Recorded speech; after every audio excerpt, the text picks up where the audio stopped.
नमस्कार दोस्तों, स्वागत है आपका आपके YouTube चैनल कहानियाँ रास पर। एक बार माता पार्वती को महसूस हुआ कि महादेव तो देवों के भी देव हैं। सभी देवताओं के पास बहुत सुंदर सुंदर महल है, लेकिन महादेव तो इस कैलाश पर्वत पर रहते हैं। उन्होंने महादेव से हट किया कि हमको भी महल में रहना चाहिए और आपका महल इंद्र से भी बहुत ही सुंदर और भव्य होना चाहिए। उन्होंने जिद पकड़ी कि उन्हें ऐसा महल चाहिए जो तीनों लोकों में कहीं भी ना हो। महादेव ने माँ पार्वती को समझाया और महादेव ने कहा कि हम तो योगी हैं और हमारा महल में चैन नहीं पड़ेगा और महल में रहने के बड़े नियम विधान होते हैं। तब माँ पार्वती ने भगवान शिव से दोबारा हट की। तब भगवान को उनकी इस हट के सामने झुकना पड़ा और उन्होंने एक सुंदर महल के लिए उनको अनुमति दे दी। बाद में उनकी सहमति से विश्वकर्मा भगवान जी को बुलाया गया और उन्हें ऐसा महल बनाने को कहा कि जिसकी सुंदरता की बराबरी का महल त्रिभुवन में कहीं भी ना हो। और उन्होंने ऐसा महल बनाने को कहा जिसकी सुंदरता की बराबरी कहीं पर भी ना हो। विश्वकर्मा भगवान अब जगह की खोज करने लगे।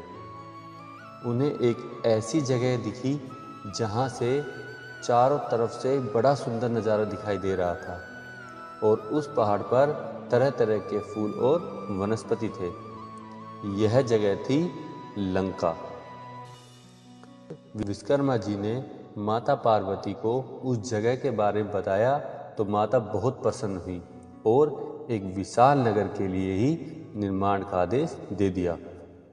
विश्वकर्मा जी ने अपनी कला का परिचय देते हुए वहाँ पर सोने की अद्भुत नगरी बना दी।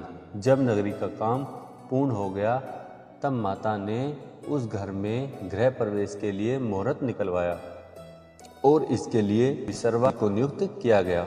सभी देवताओं और ऋषियों को निमंत्रण मिला। जिसने भी इस महल को देखा उसकी प्रशंसा करते नहीं थक रहा था। गृह प्रवेश के बाद महादेव ने आचार्य से दक्षिणा मांगने को कहा। विश्वकर्मा का मन उस नगरी पर ललचा गया, इसीलिए उन्होंने महादेव से दक्षिणा के रूप में लंका ही मांग ली। महादेव ने दक्षिणा के रूप में विश्वकर्मा को लंकापुरी दान में दे दी। तब माता पार्वती को बड़ा क्रोध आया और उन्होंने विश्वकर्मा से कहा कि तुमने महादेव की सरलता का लाभ उठाकर उनके प्रिय महल को हड़प लिया है। अब मेरे मन में क्रोध की अग्नि धधक रही है। एक दिन महादेव का ही एक अंश उस महल को जलाकर राख कर देगा और उसके साथ ही तुम्हारे कुल का विनाश भी आरंभ हो जाएगा। कुछ कथा के अनुसार वह लंका नगरी विश्वकर्मा से कुबेर को मिली। उसके बाद कुबेर से वह लंका रावण ने हड़प ली और इस प्रकार रावण को लंका मिली।